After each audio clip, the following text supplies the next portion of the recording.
এই মুহূর্তে নির্বাচন হলে কি হবে, কোন দল জিতবে, কে হারবে, পশ্চিমবঙ্গের অবস্থানই বা কীরকম থাকবে, সেই ডেটাও আপনাদের সামনে আমরা তুলে ধরার চেষ্টা করব সি ভোটার ইন্ডিয়া টুডের মুড অফ দ্য নেশনের জনমত সমীক্ষায় যেটা উঠে এসেছে। এই মুহূর্তে যে ডেটাটা আমরা নজর দেব সেটা হচ্ছে প্রধানমন্ত্রী নরেন্দ্র মোদীর তার কর্মক্ষমতা, তিনি কতটা সাকসেসফুল, তিনি কি তার যে প্রতিশ্রুতিগুলো ছিল সেই অনুযায়ী কাজ করতে পেরেছেন, মানুষ কি মনে করছেন, দেখব সেই বিষয়টা। দেখতেই পাচ্ছেন প্রধানমন্ত্রী হিসেবে মোদীর কর্মক্ষমতা ভালো বলছেন 57% মানুষ, গড় মানে অ্যাভারেজ বলছেন 16% মানুষ এবং খারাপ বলছেন 24% মানুষ। অর্থাৎ প্রধানমন্ত্রী নরেন্দ্র মোদীর কাজে খুশি দেশের বেশিরভাগ মানুষ, এটা আমাদের জনমত সমীক্ষায় কিন্তু প্রকাশ পাচ্ছে। আমি নিশ্চিতভাবে বলতে পারি যে ইন্দিরা, এর মধ্যে প্রধানমন্ত্রীর কাজে খুশি, কারণ বিশ্বব্যাপী ওয়ার্ল্ড অর্ডারে প্রধানমন্ত্রী নরেন্দ্র মোদীর নেতৃত্বে ভারতের যে ভূমিকা বা ভারতের যে অবস্থান এই মুহূর্তে তৈরি হয়েছে, তার পাশাপাশি আমরা দেখেছি অপারেশন সিন্দুরে পাকিস্তানকে একেবারে মাত দেওয়া থেকে শুরু করে আরও বেশ কিছু, ডোনাল্ড ট্রাম্পের এত কূটনৈতিক চাপের পরেও ভারতের অর্থনীতি যেভাবে এগোচ্ছে, জিডিপির নিরিখে এটা বলে রাখি, তো সেটাতে কিন্তু প্রধানমন্ত্রী নরেন্দ্র মোদীকে একটা অন্য মাত্রা দিয়েছে দেশের মানুষ, নিশ্চিতভাবে এটা বলা যায় ইন্দিরা। একদম, এবং সেই প্রতিফলনটাই আমরা দেখতে পাচ্ছি যে ভালো 57%, গড় 16 এবং 24% মানুষ বলছেন খারাপ। আসবো পরের পয়েন্টে, জনমত সমীক্ষার পরের প্রশ্ন, মোদী দায়িত্ব গ্রহণের পর থেকে অর্থনৈতিক অবস্থার কতটা উন্নতি হয়েছে? আমরা সবাই জানি যে ভারত এখন এই মুহূর্তে দাঁড়িয়ে 4th লার্জেস্ট ইকোনমিক কান্ট্রি, মানে ভারতের অর্থনৈতিক অবস্থা এই মুহূর্তে বিশ্বে 4র্থ স্থানে রয়েছে। যদিও পার ক্যাপিটায় ভারত সেভাবে না এগোলেও জিডিপির দিক থেকে কিন্তু ভারত অনেকটা এগিয়ে গিয়েছে। সুতরাং সেই জায়গায় দাঁড়িয়ে ভারতের অর্থনৈতিক অবস্থা এই মুহূর্তে ভালো, কারণ আমরা জানি যে কোভিডে যেভাবে একটা ধাক্কা লেগেছিল তারপরে কিন্তু ভারত যথেষ্ট ঘুরে দাঁড়িয়েছে এবং বলা যেতে পারে যথেষ্ট ভালো অবস্থাতে রয়েছে। তো সেই জায়গায় দাঁড়িয়ে ভারত উন্নতি করেছে। কত শতাংশ মানুষ বলছেন? 35% মানুষ বলছেন যে নরেন্দ্র মোদী দায়িত্ব নেবার পর ভারতের অর্থনৈতিক অবস্থার উন্নতি হয়েছে। একই আছে বলছেন 30% এবং খারাপ হয়েছে বলছেন 32% মানুষ। কিন্তু স্বপন, দেখো সংখ্যাগুলো কিন্তু একদম একেবারে ঘাড়ে ঘাড়ে নিঃশ্বাস ফেলছে। মানে এই একটা বিষয় কিন্তু ভীষণভাবে তাৎপর্যপূর্ণ, সেটা হচ্ছে যে এই যে ভারতের অর্থনৈতিক অবস্থা, ভারতের কতটা অগ্রগতি হলো, সেই জায়গায় দাঁড়িয়ে যে ভারত কতটা স্বয়ং সম্পূর্ণ, এই বিষয়টা নিয়ে কিন্তু একজন মানুষের এক এক রকম রূপ, কারণ গোটা বিশ্বের কাছে ভারতের যে চেহারাটা আমরা দেখতে পাচ্ছি, সেই জায়গায় দাঁড়িয়ে হয়তো আমরা আজকে ঘরে বসে বা কোনো একটা স্টেটের কোনো একটা জায়গায় বসে ততটা বুঝতে পারছি না, যতটা সার্বিকভাবে চিন্তা করলে বা সার্বিকভাবে যখন আলোচনা করা হয় তখন যতটা উঠে আসে। একদমই। এবং দেখো, এই যে সমীক্ষাটা, আমরা যে সমীক্ষাটা মানুষের সামনে আনছি, মাথায় রাখতে হবে এটা এই ইউরোপীয় ইউনিয়ন এবং ভারতের মধ্যে এফটিএ মানে ফ্রি ট্রেড চুক্তি, মুক্ত বাণিজ্য এগ্রিমেন্ট হয়ে গিয়েছে। এবং এই চুক্তিটা হয়ে যাওয়ার ফলে ভারতের বিভিন্ন পণ্য, ভারতের বিভিন্ন সামগ্রী যেরকম ইউরোপের বাজারে চলে যাবে, ইউরোপের বাজারে তাদের একটা জায়গা থাকবে, সেরকম ইউরোপের বিভিন্ন পণ্য ভারতের বাজারে আসবে। এইটা হচ্ছে মুক্ত বাণিজ্য চুক্তি। এবারে এর জন্য কি হবে? এর জন্য যেটা হবে সেটা হচ্ছে গিয়ে ভারতের জিনিসপত্র ইউরোপের বাজারে বিক্রি হলে ভারতের টাকা আসবে, ভারতের রোজগার বাড়বে। পরিষ্কার বাংলা ভাষায় যদি বলি, ভারতের রোজগার বাড়বে। এবং আমরা যখন এই মুড অফ দ্য নেশনের এই সমীক্ষা আপনাদের সামনে আনছি, মাথায় রাখতে হবে এই বিষয়টাও কিন্তু সাধারণ মানুষের মনে একটা প্রভাব ফেলেছে। কীরকমভাবে প্রভাব ফেলেছে?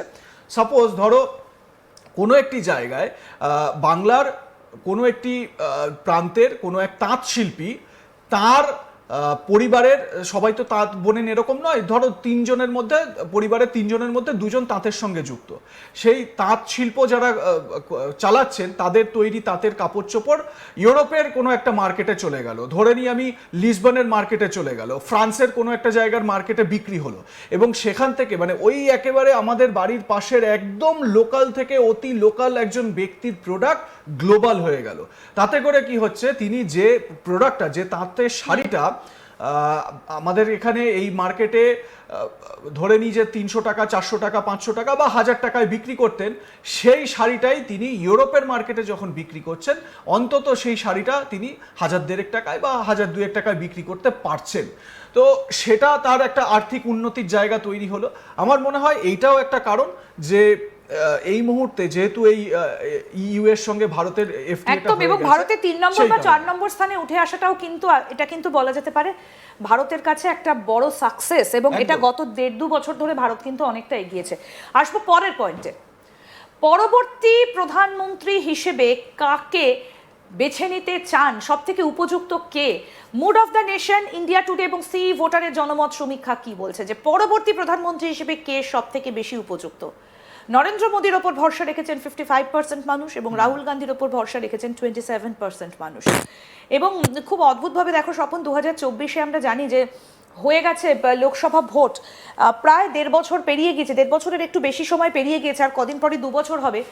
এখনও কিন্তু জনপ্রিয়তার নিরিখে নরেন্দ্র মোদী যথেষ্ট এগিয়ে রয়েছেন, এবং রাহুল গান্ধীর দিকে কিন্তু এইটা সংখ্যাটা কিন্তু আমরা, তোমার নিশ্চয়ই মনে আছে যে আমরা যখন এর আগে এই মুড অফ দ্য নেশন করতে বসেছিলাম, রাহুল গান্ধীর ওপর কিন্তু ভরসাটা ছিল, কিন্তু সেটা আস্তে আস্তে অনেকটা কমে যাচ্ছে। বিশেষ করে বিহার ইলেকশনের পর থেকে কিন্তু এই ছবিটা আরো বেশ কিছুটা স্পষ্ট হচ্ছে, কারণ আমরা দেখেছি যে বিহারে সংখ্যালঘু ভোট, মুসলিম ভোট, যাদব ভোট অনেকটা অংশ কিন্তু এনডিএর দিকে চলে গিয়েছে, কারণ কংগ্রেস সেভাবে কিছুই করতে পারেনি, দাঁত ফোটাতে পারেনি রীতিমতো। এমনকি আমাদের এ রাজ্যে ভোট রয়েছে, কংগ্রেসের অবস্থা একেবারে তথই বচ। তো সেই জায়গায় দাঁড়িয়ে নরেন্দ্র মোদীর ওপরে কিন্তু প্রচুর মানুষ ভরসা রাখছে, এবং সেটাই এই জনমত সমীক্ষার হিসেবে উঠে এসেছে। আমার মনে হয় ইন্দিরা, এখানে আরো একটা ব্যাপার হচ্ছে নেতৃত্ব দেওয়ার যে ক্ষমতা। যখনই মানে আমরা যদি একদম আমাদের বাড়ির নেপথ্যেও, মানে বাড়ির ভেতরেও দেখি, একদম আমাদের অন্দরমহলেও দেখি, আমরা কার কথা মানি? খুব সহজ ভাষায় বলতে গেলে আমরা সবার আগে মানি আমাদের সিনিয়র মোস্ট যারা রয়েছেন, এবং যাদের কথা মানে এক কথাতে পুরো পরিবার সেই একই রকমভাবে কাজ করবে। স্বাভাবিকভাবে ছাপোষা মধ্যবিত্ত মানুষের তো এটাই ভাবনা, মানে বাড়িতে আমাদের ঠাকুরদা যদি একটা কথা বলে দেন, তাহলে বাবা, কাকা, জ্যাঠারা এবং ছোট ছোট ভাই বোনেরা প্রত্যেকে সেই লাইনেই চলে, সেই রকম কথাই শোনে। এবারে বিষয়টা বুঝতে হবে যে প্রধানমন্ত্রী নরেন্দ্র মোদী এই মুহূর্তে যে কথা বলছেন, বা তিনি যেরকমভাবে দেশকে এগিয়ে নিয়ে যাওয়ার কথা বলছেন, সারা বিশ্বের বড় বড় তাবড়ো রাষ্ট্রপ্রধানরা তারা প্রধানমন্ত্রীর সঙ্গে একমত হচ্ছেন। ইউরোপীয় ইউনিয়নের যিনি কমিশনের president Ursula von der Leyen, তিনি এসছিলেন রিপাবলিক ডেতে, তারপরে এই ইউ এর সঙ্গে চুক্তিটা হলো। তিনি বললেন যে ভারত যত সাকসেসফুল হবে, বিশ্ব তত স্টেবল হবে। তো এই জিনিসগুলোই কিন্তু প্রধানমন্ত্রী মোদীকে আরো মানে স্থিতিশীলতা দিচ্ছে, আরো এগিয়ে রাখছে। অন্যদিকে বলা উচিত কিনা জানি না, রাহুল গান্ধীর যে নেতৃত্ব, সেই নেতৃত্ব নিয়ে কিন্তু কংগ্রেসের অন্দরেই প্রশ্ন উঠছে, বাইরে প্রশ্ন উঠছে। আমি অনেক এরকম কংগ্রেস নেতার সঙ্গে কথা বলেছি, তারা কিন্তু রাহুল গান্ধীর নেতৃত্ব নিয়ে অনেকেই অনেক রকম প্রশ্ন তুলেছেন, আমি তাদের নাম বলতে চাই না। রাহুল গান্ধীর কিছু বক্তব্য, রাহুল গান্ধীর কিছু ভিডিও, এবং আরো একটা বিষয়, সেটা হচ্ছে গিয়ে বিজেপির প্রচার করা, মানে রাহুল গান্ধীকে পাপ্পু হিসেবে প্রচারণার যে বিষয়টা, এটা কিন্তু মানে সাধারণ মানুষের মধ্যে ভালো করে স্পার্ক করেছে। সেই কারণে রাহুল গান্ধীর এই জনপ্রিয়তাটা এখনো পর্যন্ত কিন্তু আমরা দেখতে পাচ্ছি।